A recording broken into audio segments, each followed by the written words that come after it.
this. I'm so anxious. Say hi, everyone. Say hi. Hi. Hi. Phone. We're here. We're here. I'm just pulling up our notes. Hi, you guys. Hi. Welcome. Welcome. You there? You in there? You're on the I'm phone. here. I'm Wait, here. I want to see your Here I face am. on the phone. I'm here. You are there. Either here or there. Well, hey, Jarrell's watching. What's up? What's up? What's up? What's up, Jarrell P? JP? J to the P. Fun So- fact about Jarrell. Known him. I've said this many times for the past 15 years. Yeah, you've known him longer than you've known me. So What are you looking at? I'm pulling up our notes right here. Hey, look at her socks. I see your socks. My socks. So yes, yeah. When did you meet Jarrell? How long before you met me? Oh no, What'd you do? I just wanted it higher. It's all right. We're fine. How long after you met Jarrell did you meet A me? year, 2 year, 2 years? a year. My second 1 summer? year? My second summer, yeah. So you only worked at your job with Jarrell for 1 year, and then A year and a half. Mm. I started in December because I was 17 years old and I still needed a work permit. So, and he thought that was an inconvenience. he thought that. Well, because I had to get approved and go through a whole process for only like 1 And month. he was like, "Who is this hooligan that I'm Yeah. having to go through Well, all this he headache also for?" had it in with my sister, so that worked out. He had to. He had to. Couldn't turn you away. Couldn't. So, dude, hi. Hi. Welcome everybody. All the people. Us. Viewer. We're here. We're hanging out. We have a few fun things to go through today. Let me open this. I'm going to open up with this. Yes. Dogs or cats? Is this the tiny thought? I'm just doing a quick off the bat banter. Go. Cats are easier than dogs. And I'm all about what's easiest. Yeah. I cannot lie in this season. If I had a farm country where I can have stray dogs just roam around and not have to house them in my home, I think I would love. Stray dogs? You see in Mexico and how you they mean domestic dogs that are outside dogs. Well, I'm just saying. You're a pet that lives outside. Well, I don't know. Stray dogs are kind of cuter, in a way. So it's not your dog if it's a stray. Yeah, I kind of dig not my dog. So you don't want a dog. Just say no. I don't want a dog. Yeah, it's one of those things where You're like, it's a tough. I like stray dogs. Well, it's a tough balance, really, because you're thinking of, the upkeep with a dog is just so inconvenient. You know what? Dogs are fun to visit. Puppies are great. If I'm retired, that is when to get a dog. Yeah. Well, like no, when that's your only friend. No, because then you can't when travel. you're dead and gone. No, that's the thing. And I truly believe this because I think dogs are great. And I grew up with the most perfect dog that ever lived. No pets for the peaks. He was amazing. He was the most perfect black Labrador and most well-behaved, sweetest, and most amazing dog. I was a child and I did not have to shoulder all the responsibility of caring for him. Well, and then you have dogs like the Peaks have. Like you have this perfect dog like you that listens and obeys. And then you have Drill, since you said no pets for the Peaks, they had a 3-legged dog. They had tripod. He was a 4-legged dog, and then sadly he became a 3-legged dog when he was let out of the house when he shouldn't have been let out of the house. And they thought that's it. Like once you kind of get an accident like that, but people support dogs, I guess, and they love them. And they want them to see him carry on. And that dog lived for a very long time, longer than he probably should have. But Hurley, R.I.P. Wow. The saga. You said apparently people like for dogs to live. Well, just there's a point where they need to have a quality of life. You think? And Hurley had a great quality of life, so I was wrong. Yeah. I'm not saying you shouldn't care for dogs. Okay, let me answer the question for myself. Okay. As I said, I had a dog when I was young, loved having, and I was like, oh, I'm totally a dog person. But then I realized, no, I was a my dog person. And I don't like anyone else's dogs. And I'm sorry. Unless your dog is as well behaved as my dog was growing up. My dog was perfect. He was the most incredible dog ever, and I loved him. Do you know what's the worst? Yeah, you go ahead. Dog owners at times. Like, oh, so much controversy. Dog owners are the worst. well, Trish, I would say that this is the thing, that dog owners have an issue with bringing their dogs everywhere, and the thing is, they're not the worst. It's just You know your mom is watching this, right? Absolutely. Well, it makes it inconvenient when you want to go out to some. Again, I'm all about convenience with a dog, and a dog doesn't make life convenient. So this is the thing. You are not all about convenience with a dog. You are all about not having a dog, because dogs are not a convenient animal to have. Well, they're a great animal to have on a farm when you're hunting and when you're out in the wild surviving in the wilderness. You still have to care for them, feed them. Yes, but groom like them, if I want to go to a vet. restaurant or want to go travel or want to go do my things, it's worse than the child, because at least the child can carry the luggage. My gosh, what is happening right now? Okay, I'm not going on. I'm on track. I'm not going too crazy. I agree with you, but back to my answer. I don't like poorly behaved dogs. R.I.P. Hurley. It says yes. So I think that I am not a pet person. I agree. Jarrell says we're not pet people. I think that is a fair statement. I'm not a pet person unless the pet is very well behaved or the pet is incredibly easy to care for, such as a house cat. Now that I don't have to let out. Yeah. I don't have to let in. We literally have a robot that feeds it, a robot water filler, and a robot litter box. So I do almost no work to manage these cats. They stay inside. When I want a little snuggle, they're there. We do have the perfect cats. Don't get me wrong. Like, we had 3 good cat choices out of the 4. And when I want to leave town for 3 days, we're like deuces and we leave. And I don't have to ask any question. I don't have to arrange for people to come. I don't have to do anything. It's great. I think, Jarrell, would you still be a pet person if you didn't have 10 kids? He doesn't have 10 He doesn't have 10 kids. But they have so many kids. So I feel like the more kids you have, the less pets you have capacity for. Exactly. Except for your brother. Shots fired. No, they love pets. It's not a shot. It's a fact. He has both a lot of kids and a lot of animals. And I think that the kids like help a lot with the animals. They take care of the animals. Like they have their own animals. I need to verify that. Chris, do the kids help out with a lot of animals? You guys only, Jarrell, did you have fish or do you like no, cats? Fish are a headache, man. Yeah. When that tank gets nasty and you got to like dump it, scrub the sides, get the algae off. And then it's like, for what? What do you get back? Something to look at. No. Yeah. No. That's like snakes too. And like, again, I know people who like to like snuggle their snakes. Yeah, snuggle the snakes or rats. People snuggle snakes, rats. We had hamsters and they only lived for a short while. Meaning you when you were a kid, not us. No. Yeah. But as a kid, we had them. We were super excited about it. But the thing is that you can't put hamsters outside because they freeze. You know what? This was our shower thought, huh? Yeah, this was a shower thought. Play the shower thought. This was our shower thought. Post shower thought. Shower thought. He says no pets ever again. Some people love animals. We don't. No fish. Just got rid of our bunny.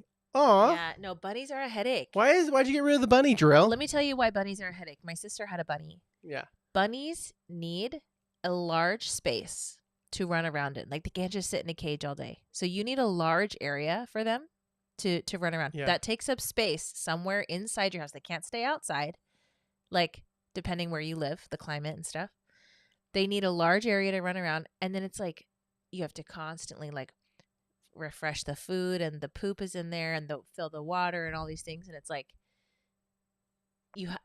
ideally your bunny could have its own bunny room in your house. And then it's like even then bigger to clean. The thing about it too, though, they don't bring that much enjoyment. I feel like they like cool to pet. As much enjoyment as a cat. No, at least cat you can play with. Can you play with bunnies? That's true. You can play with a cat. I don't know if you can play with bunnies. Can you interact? Jarrell, can you play with a bunny?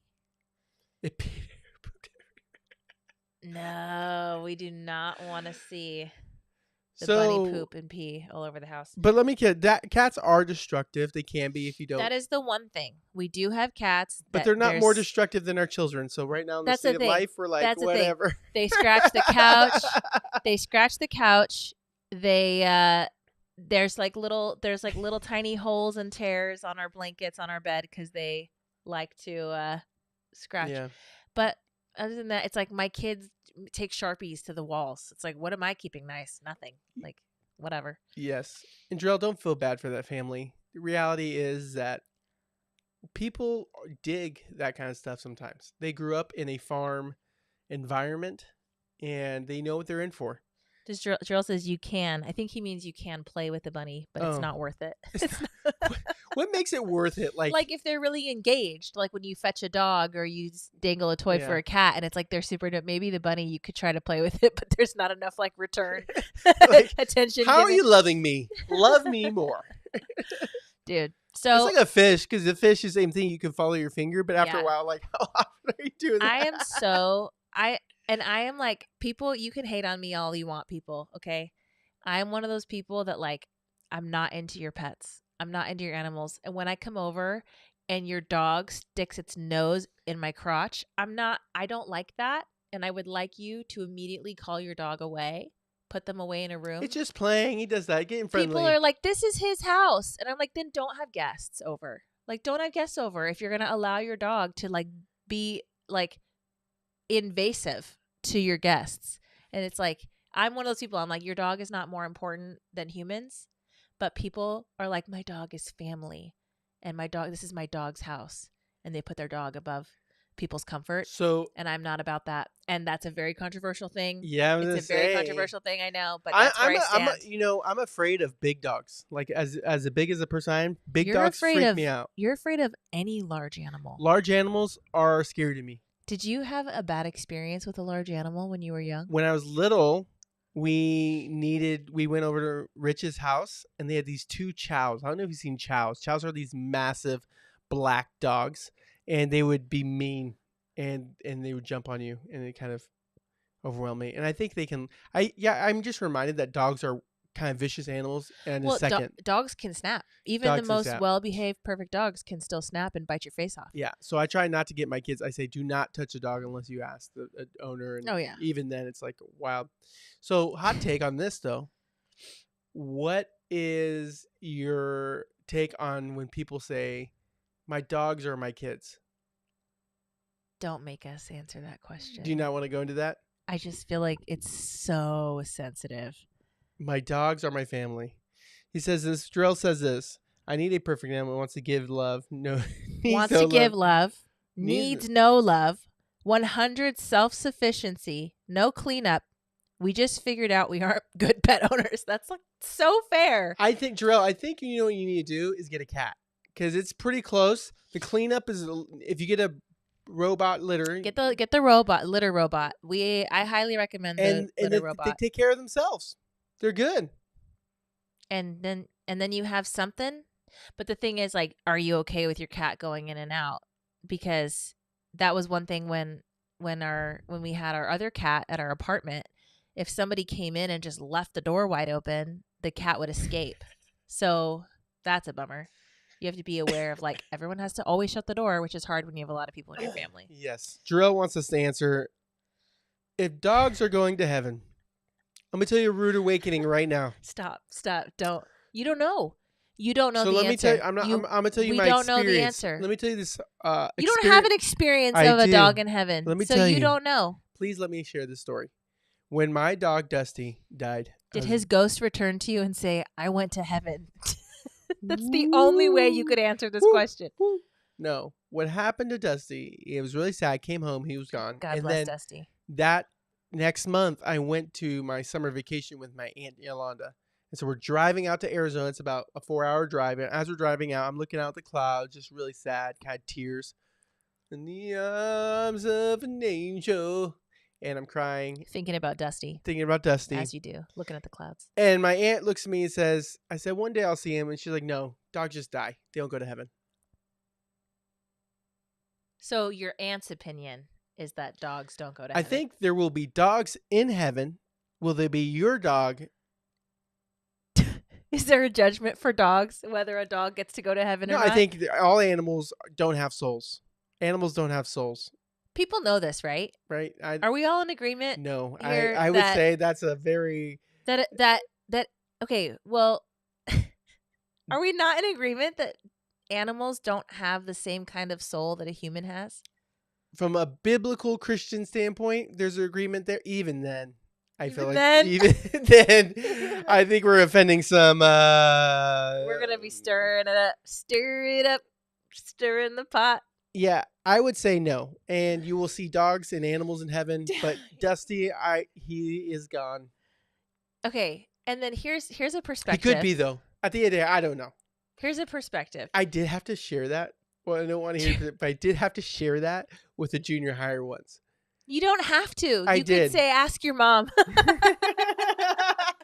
No, I had to look at them. I said, they asked me, I said, to tell you the truth, they asked me, is my dog going to be in heaven? And I said, to tell you the truth, I don't think so. Wait, speaking of ask your mom, I have a funny story about one time when I was babysitting Jarrell's kids. I know, one time I was babysitting Jarrell's kids, and there was a bug inside. I think it was a spider, maybe like a beetle or something. It was like inside the house in the kitchen. And they were like, a bug. And I came over and I was like, and I like thought for a second and I was like, Moses, when your mom sees a bug, does she scoop it up and take it outside or does she smash it? And he was like, smash it. And I was like, okay, good. So I could smash it. Because I didn't want to, like, I didn't know. I was like, I didn't want to be like smashing bugs and killing things if like their family was like, no, all living creatures must go outside. So I asked and he was like, kill it. Yeah, there are people who are very sensitive. They're like, don't kill this, don't do that. Yeah. But yeah. So, we're not. Whoa. Oh, sorry. You are on your phone. I was saying if someone messaged me talking about like, don't talk about my dog like that. No, listen. So I think that we are not going to officially answer the question. But my grandma, who is a lovely Catholic woman, she loves Jesus with all her heart. She believes, and this, I think that there's value to this, that all living creatures will be like in Zion, in the new heavens and the new earth. Yeah. But not these ones. Why not? Because they don't get a new body after I think. What happens if everything is made new in heaven? The trees are not decaying with disease, right? The predators are not eating. That's a lot the of prey. dogs in heaven. Yeah, there's a lot of everything. How many bees you think you're going to be in heaven? Like, I'm just saying, like, there's. I don't know. I think my grandma said that all living creatures that God has made will be in. Like, it's not just going to be like a bunch of people and then absolutely nothing else living. We're not going to be like in cement blocks. No, absolutely. Like, I think that all the living things that God has created will think be there in will the be new living heavens and the things. new earth. Yes. So why not? I'm Why not not Toto? I'm not making false promises. Why out not there. Toto? I'm not making name it and claim it things that I do not understand. But I'm just saying, why not? I'm saying it's possible. All things are possible. I would just say don't like not these ones. Oh my gosh. Like that's the thing is that we don't know. If you have an opinion, if you've done research through the text and saw that, animals, I know God cares for animals very much so. So I'm not, Okay. I just think, was it his design for us to have pets? Oh, like was original design in Eden made for us to have domesticated dogs? And will those dogs continue to be with us in They'll Zion? be like more like wolves. Like if you're like if you're looking at the true design nature. Scout is reincarnated as a wolf. It makes no sense. I'm gonna go ahead and put a plug in it right there, you guys. We're putting a plug in it. Yes. That was our shower thoughts. And we are now moving on to I have a cultural mimit.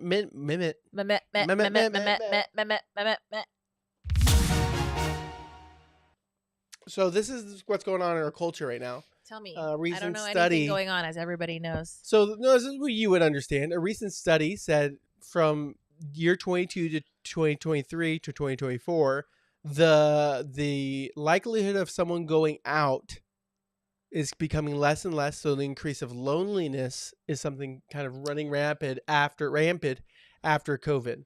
And Rampant. rapid. You could say Rapid, rampant, rampant, running rampant, running rampant. or Just becoming very strong, becoming so. very uh, in our culture. Loneliness is a big So when you topic. say going out, what does that mean? Going to a So club, a like bar, going to the on a mall, going to the date? club, going to get food. Okay, going to a movie theater. Rather stay in, watch a movie at Oh, home. Going to 100%. concerts rather than stay home.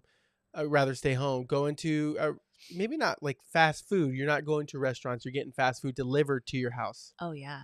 So a lot of the going out is we see a decline in that. And Yeah. so where do we, it's just an interesting thing in our culture. We're isolating ourselves more and more, and that's just I believe that's a downward spiral. That's a trend that's been happening for years. Ever since the dawn of Amazon Prime, the dawn of Uber Eats, delivery, where it's like an app on your phone and you never have to leave your house. Grocery delivery, you're never at the grocery store, you're never running into people. Like all of that stuff, it's been happening for a long time. Yeah, interaction. And maybe that's why, like, that's why everyone has social anxiety. Yeah, I was gonna say, in this culture, we're finding a lot of youth, a lot of a lot of the youths have a tough time communicating with adults, or just like with anyone. Like that's the biggest thing. Oh, anyone? Yeah, like there are people who like you could be people your age, but you're not going to go up and start a conversation. No, and I think even for applying for jobs, applying like to come in for an interview is like so much anxiety. Yeah. And I wonder, like, how do you feel? Do you have any recommendations to overcome that? Like, how do you overcome that social? I don't know. Like, get out there and get into it. Start with fire, but I know that's not like the best approach when you have anxiety. Well, I think like first of all, it is like a really intense issue, and it's something I do think about as a mom because I'm like, oh, thank God, like I don't have to put all the kids, like strap them all into their car seats and then like unload them at the grocery store and go do my weekly shopping every single week and interrupt nap time and wait in long lines and deal with all that stuff. It seems so convenient, but what am I losing? Yeah, what's the cost? My kids are not learning how to behave in a grocery store appropriately. My kids are not seeing other people, interacting with strangers, seeing how mommy interacts with strangers. They are not, like, an example would be like when I do take them to the grocery store, they are like, stuff. Like they just like see stuff and they just want to grab everything, and they have like no idea of like self-control. They know now that they're older, but like I remember when they were younger and I never took them to the grocery store. And then all of a sudden that they go to the grocery store and they just like want to grab everything. It's like, so we're losing kind of those built-in things that are super great in a normal like society. Yeah. Or like in a regular upbringing. And maybe that's going to swing. It may swing back because people will notice that, like, oh, we got to actually, but I think the introduction with technology, it's not going to get better. No. And the long-term consequences are probably like chronic loneliness and feeling isolated, like you said, and also anxiety. And you would think that because kids are still going to school, you're still forced to be in classes with people who you don't know. Yeah. All of that. People still play sports. You play against other teams. Like you're still doing that. It's not like kids are like completely isolated all the time. But the thing is, but as you become an adult, socially, the study was about adults who don't go out. Yeah. Well, I think in general, the society, I think the thing about it is that even if you don't feel like, yes, you're going out and being a part of a community, you're not really a part of a community. Like people have their chats, you're always going to feel FOMO, fear of missing out. You always feel like there's someone talking about you. You're always, I feel like, on the outside, even though you may not actually be on the outside.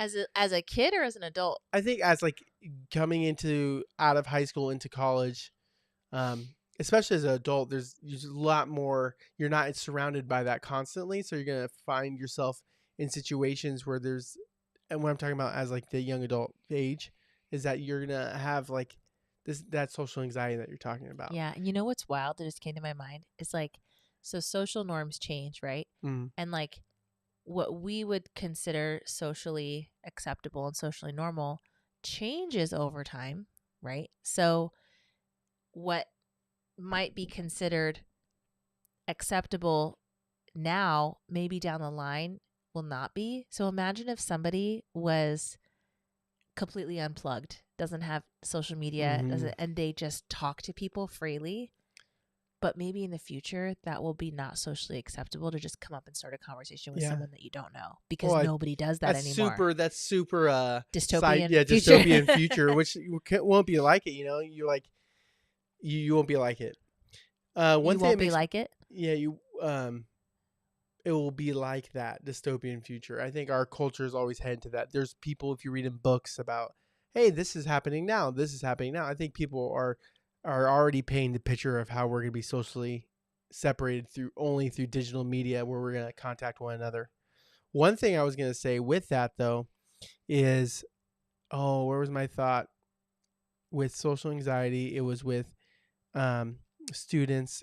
Oh, that's why I think the church is going to be even more valuable as time goes on. Yeah. Because to find meaningful interactions with people, to be encouraged, to be empowered, that's a healthy church, to be able to come alongside people. I feel like the church is like the last frontier in a lot of ways. Do you know what I mean? As far as wanting to stick true to, I mean, tradition, certainly, but even with just social norms and things changing, I feel like the church is it's a kind of a stronghold in our culture of not just going with the flow, going with the times. That's kind of like the whole premise of the church is like, don't look exactly like the world.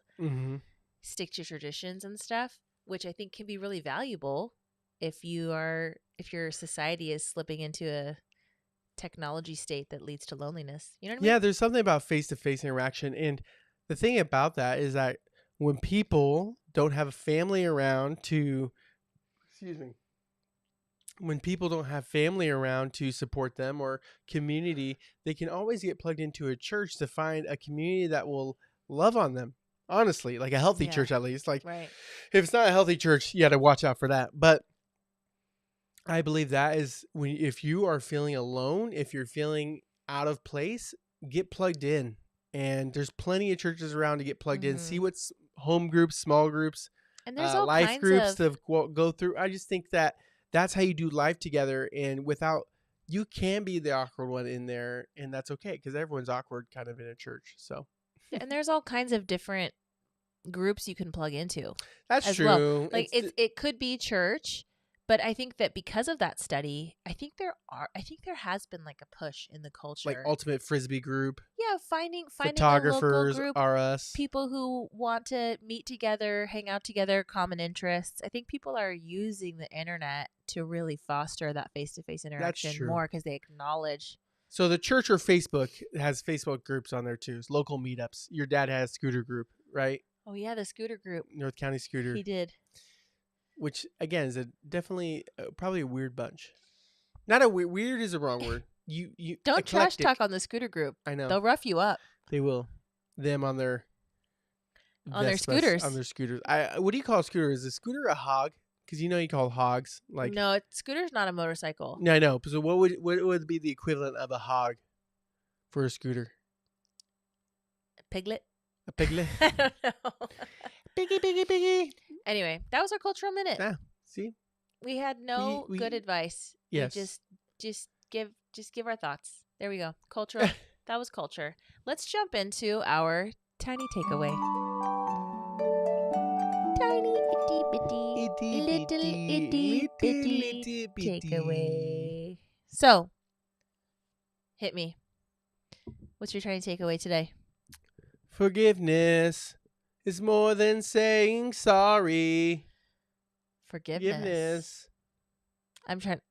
You know that song? You're gonna keep singing. I was gonna start talking. So forgiveness. That is our tiny takeaway. What's the question? How can I forgive my husband? How can I forgive my wife? How could I ever forgive you for this? I don't know. For what? No, how do you walk through forgiveness in our marriage? Good question. How do we walk through, not your marriage, our marriage? How do we walk through forgiveness when we screw up? Either of us. It's both of us. I Yes, make it's you. mistakes all the time, for sure. And we will continue to make mistakes. Yeah. My, you know, that's a good question. Let me think. So when we are in an argument, a disagreement, a discussion, That's why that was my favorite one growing up. We're not arguing, we're having a we're discussion. having a discussion. Not just when we're having an argument or discussion, but when we are truly, when someone has wronged the other person, that's when forgiveness is needed. You don't need forgiveness for a discussion or for an Yeah. argument. Or like You you need making my sandwich wrong. you You don't need need forgive. I don't make you sandwiches. No. Make your own sandwich. That's like the kids. I wanted this. I'm like, too Oh, bad. Anyway. forgiveness comes when you have wronged someone or sinned against that person, right? So, um, that's a tough one. It depends what it is. I think in general, for mild things, the mild things are what come up. There's not a lot of great big transgressions going on Yeah, there's been a couple regularly for times us. where forgiveness need to be a process, a day by day kind of thing, where we need to forgive each other, because sometimes we can forgive someone, but it takes the next morning. It's still like you have to, Each walk day. through that to forgive someone. But in our little more minor, what you said hurt my feelings, was rude, rubbed me the wrong way, we need to talk about this more.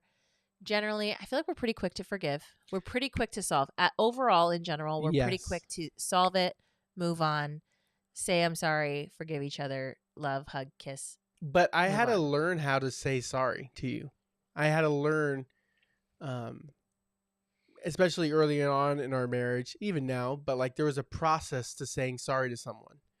It's not just, hey, I'm sorry. Let's move past it. Let's get over this. Let's do the next thing. Let's like close this chapter, get away from it so I can grow from that. There needed to be a process for my sake too. It wasn't just saying sorry to better Alyssa. It was a sake of me saying sorry in a process of it, so that I can grow and to be a healthier human being and in conflict and grow from that experience. So let's say I didn't take out the trash. What? I don't know. I'm trying to find like wild a wild concept. I didn't take out the trash, and I say sorry about it. I'll get to it tomorrow. She's like, "Are you really sorry? Like, what is it like? What's the point of saying sorry?" Well, the issue with the trash and with like a lot of things that can come up sometimes is if it's a repeat offense, simply saying the word sorry doesn't fall on the ears the way that it once did, because it's you're going to forget again tomorrow, and it's hard because I struggle in my own heart with, it's not up to me to give you consequences for your wrongdoings. Like, I do not need to be the judge and the executioner when you make mistakes. That's not my job. So I have to also have the reins on myself. But there does need to be for my heart to forgive. It does need to be more than like, sorry about that. Yeah. Whoops. It has to be what we learned in examples bigger than just forgetting the trash. We're not going too deep with you guys. Is that what I need to hear from you is that you understand the fullness of how you hurt me. And I need to know that you feel the weight that I felt. And you don't have to understand it completely. You don't have to empathize. You don't have to, have the exact, like, I know exactly how you're feeling. But just to say, I see that you're hurt because of this. I see that you are hurt I said this. I know how that made you feel. I know why that was hard for you to hear. And I'm so sorry. I did not intend to hurt you in that way. Those are the words I need personally, because it just goes deeper than sorry about that. I didn't mean to say that. Absolutely. And I learned that's how you love somebody, is understanding their heart and where they're coming from and addressing the heart issue. And knowing the consequence, depending on what you did, understanding the impact that it has on this person, and truly receiving that to say, it could be times in our marriage where I damaged trust, and understanding that that doesn't just, you can't just say sorry and then build that back up one day. It's a process to bring that back around, to build up Mm-hmm. that wall, to build up that foundation together. There's damaging things that you need to understand, consequences to, whether it is snapping, losing my temper, whether it's losing self-control. Those kind of things have a higher impact on our marriage and our relationship with one another than Yeah. just, oh, I'm sorry, let's just move forward, because you're still hurt, you're still grieving, you're still in the process of the emotional toll that takes on you, and the effects that, yeah, my sin or my lack of self-control or my lack of this is what it all comes down to, Selfishness. the selfishness. You are taking on that. I'm damaging your heart. I'm damaging. Ooh, again, I don't know what I'm gonna go for. Oh, Emotional. it's a little emotional. Well, here's what I was gonna say. Yeah. I agree with everything you're saying, and I was gonna say I think I'm pretty quick to forgive. I think I'm a pretty. Do not twitch your eye. I have forgiven you for much. Maybe for I'm much. thinking it could be quicker. I will receive that. It could be quicker. Well, and then compared maybe should to it some, be? The thing is, should it be quicker? Probably not. It's compared to some, I think that I forgive pretty freely within the day. You're not a person to within hold the it day. with like. There's never been a stint where it's been like over a week or 2 weeks. Oh No. no, even like It's a been couple of days, day max. depending how severe. Yeah, and even if it's at night, if it does carry in the next day, it's because we're too tired and we fall asleep. Mm-hmm. I was just gonna say I think I'm generally pretty giving with my forgiveness. Mm-hmm. I don't withhold. I try not to withhold it.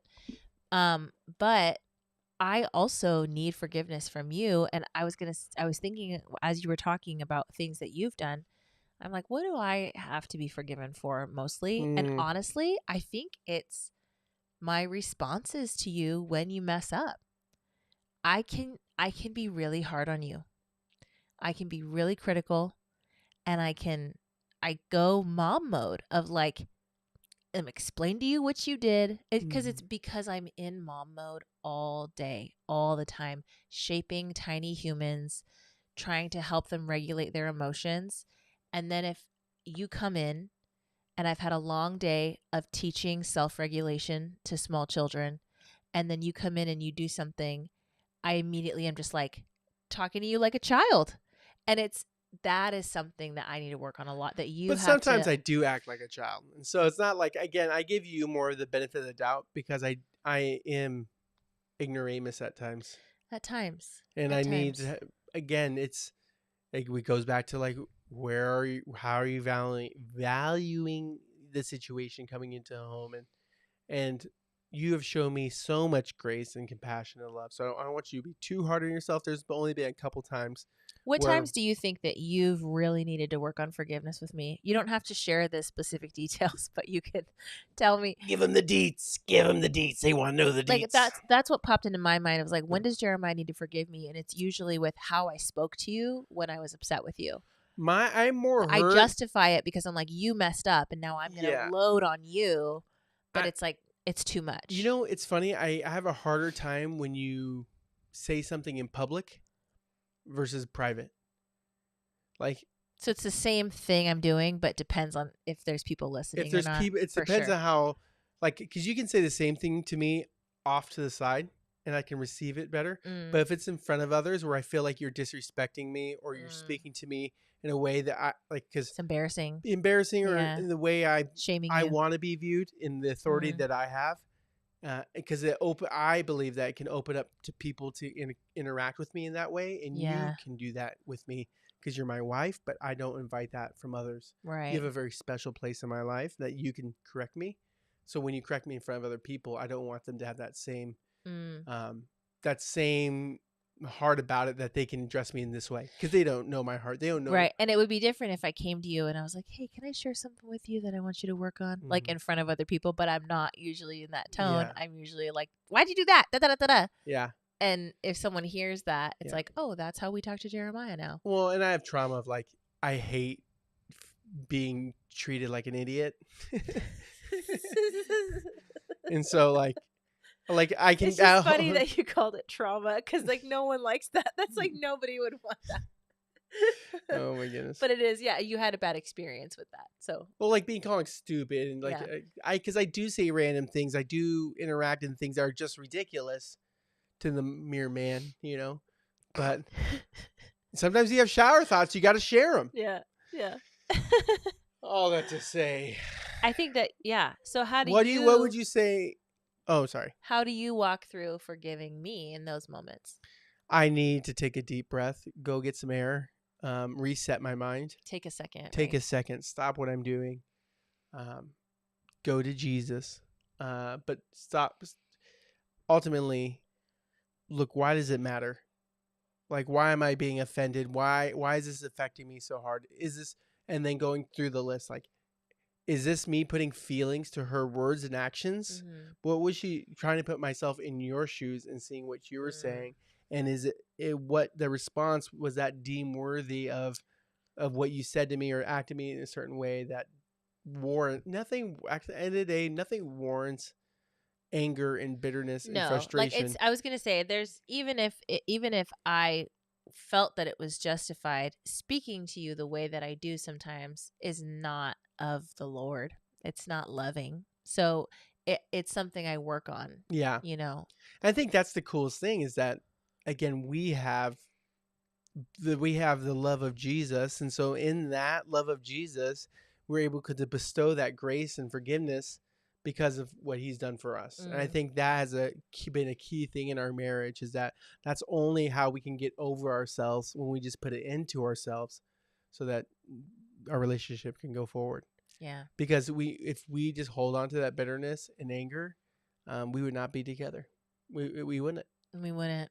Like it just because ultimately we do fail each other at times, and there's big moments where I need to ask forgiveness on my knees and say I am sorry, and I need the strength of Jesus to help me to commit myself to that apology. That's more than just words.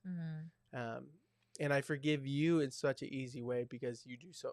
To me, it's like because you do so much in my eyes, and because how you love so well, like it covers a multitude of sins. I'm like, But also, I mean, there is no amount of good that I could do that would actually excuse a sin that I do. yeah, but you haven't done anything too terrible.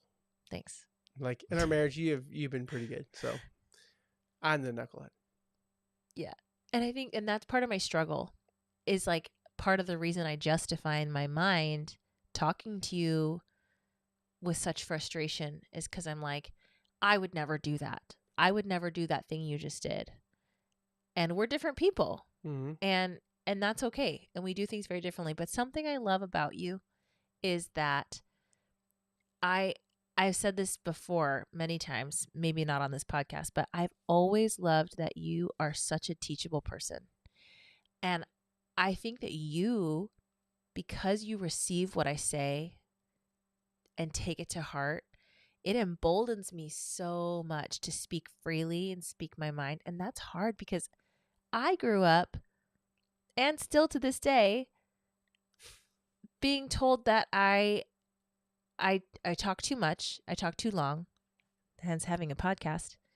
And I say things that don't need to be said or shouldn't be said or are like I ask too many questions in a way that makes me seem combative and it makes me seem like I'm questioning everybody. And it's really just, it's the journalist in me. Yeah. I just want to know Your tone everything. is a little intense. But my tone gets intense. And I know that about myself because of how I was raised. My tone can get really intense.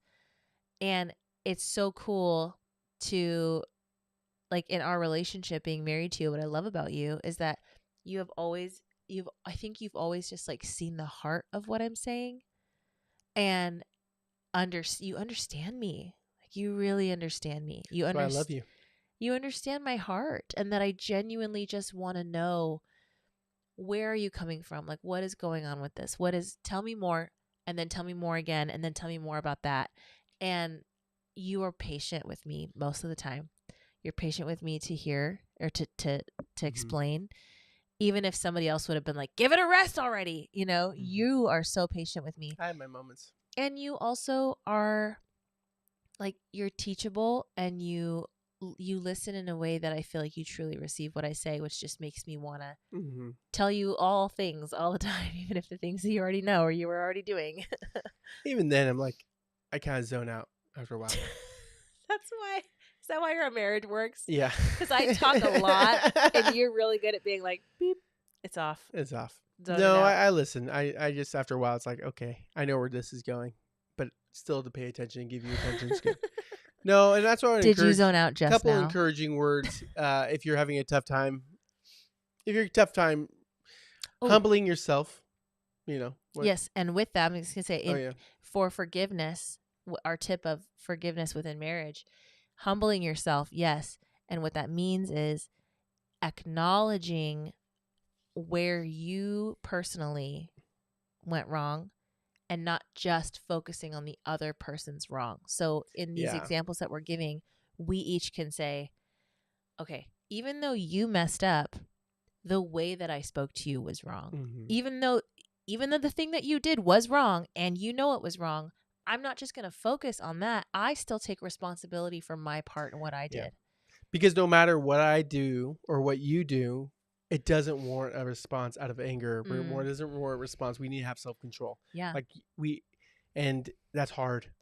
But It then is. that's why I feel like that's the amazing thing is having that humility to say, what part did I play in this, and just apologize for it. Yeah. And you may not even say, I don't know what I did wrong, but I apologize, whether it was my tone, the way I said it, and just lay it all out there. It could have been these things. I don't understand, but help me understand if this is the case. And I think that starts off at a good place. That's in conflict. I felt in conflict, no matter what conflict I always go into it, whether I'm completely in the right or wrong, doesn't matter. I always say, hey, so sorry. I'm so sorry. Because I must have missed something. Absolutely. I must have missed something. I must have said something. I'm not sensitive. I know this about me. I can be just quick to the gun. I'm so sorry for not slowing down. And so walking through that with people, that's a hard thing to do, even if you feel like you said is right, but just put it aside. Because our ultimate goal is not to be right. It's to restore relationship. It's not to be right. It's to restore. Yeah. It's a good word.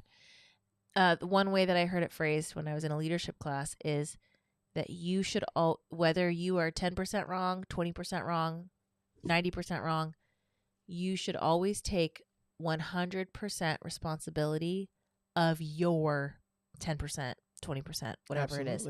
I take 100% responsibility for my doing in this. And it's not up to me whether you take full responsibility for your own. It's up to me whether I do it for mine. And yeah. Cool. There it is. There it is. So take it or leave it. That's our advice. As with all the things. I like how we have to say that with every section that we do. It's like, we're not paid professionals. You know, we are just living. I think eventually we'll have to stop clarifying and justifying. Jarrell says, love your openness and honesty. Thank you. Thanks for watching. Yes. We have one more section? We sure do. It's our Q&A, baby. You thought I forgot. I did forgot. About the Q&A, what? Do you have a Q for us to A today? I have a Q to your A. You do? Should I put my Q&A list away? Bears or beets? No, I don't have a Q&A. Okay, I'm going to read my list. Jeremiah. Oh, should I go? Since we just had Valentine's Day, I'm going to go with this. Jeremiah, what is your ideal date night? We already did that. Date? Well, no, we said perfect day. Perfect day. It's kind of similar, isn't it? A date night is not the same thing as a perfect day all day. You know, I can say what was the perfect date. Is it too similar? Let me tell you this. This was the perfect date. I'm going to do that. What was the best date that we ever been on? And I would say this. The best date that we ever been on was recently, actually, about 2 years. And it was our 9th anniversary. Recently, like in the last 2 years? Yeah. Oh. It was our 9th anniversary. Ooh, yeah. And Alyssa, it's cool because I got to experience it because I planned it, but also she paid for it. So it was like really nice. I paid for it. She was working hard for that money. I did. And so in saying that, we went to downtown Temecula, went to Old Town. We went to Speakeasy, which was really rad. Got to Super meet cool. some cool people. Literal hole in the First wall. off, I took you to this really cool coffee shop. Super And cute. this cool thing about this coffee shop is they did at breweries, they give you a sample platter. Called a flight. A flight. And so they did a flight of coffee. So espresso, a latte, and something else, little coffee, cold brew. Yeah. And it was just an awesome experience. And then we went to a speakeasy, and then we went to the gambling, the steakhouse, cowboy steakhouse. Yes, and Alyssa said go ham or go steak. I said we're gonna go ham. I was like, we're getting a bottle of wine for the table. You can get the most expensive steak on the menu. Like, we are treating ourselves on this one date night. Treat yourself. It was probably the best date night we ever had. I would do that again because it was so much fun. Like, next time we come into some money, that's exactly what we some money. Someone passes. It's called saving. It's called planning. Yeah, we budgeting. don't have that much budgeting. We have enough budgeting. What about you? What about the most perfect date? Not perfect, fun. I think I know which one you would say. My favorite past date night that's already happened. That one is really great. That's like top in my top. You know what I love is that you and I don't tend to go out at night very much. Even before we had kids, we've always been breakfast people. Yes. And going out to breakfast together. Going to Denny's, late night Denny's runs? No, not late night Denny's. But that was. I'm talking original pancake. Oh yeah. Restaurant. In our pajamas. We didn't go in our pajamas, did we? God bless it. Oh my gosh. We didn't know. We didn't know. We didn't know it was fancy in there. And but I mean, going out to breakfast together, going our tradition of going to our wedding location breakfast, having breakfast there at the cafe where we had our wedding. News. Yeah, and like those are the things I love. Going out to breakfast with you, like just in general. Breakfast. Yeah, breakfast. We're breakfast people. If you guys let us know, are you dinner or breakfast people? I'm a breakfast people.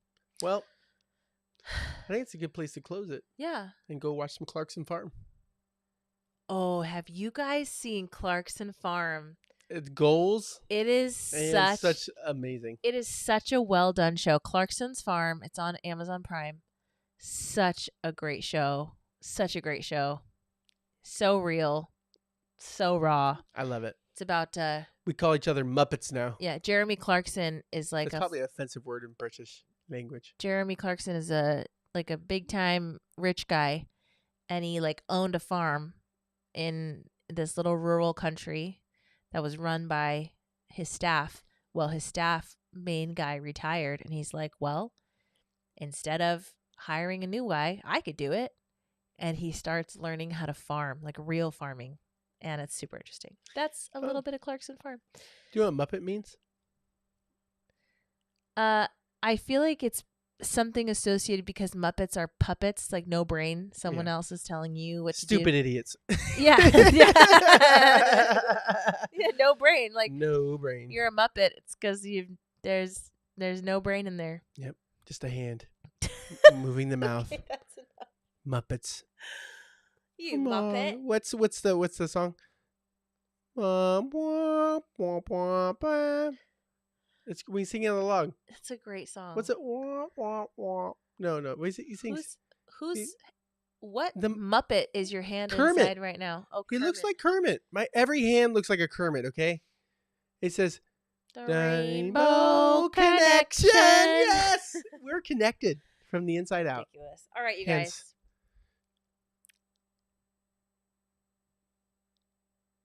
To the crowd. Goodbye. Goodbye.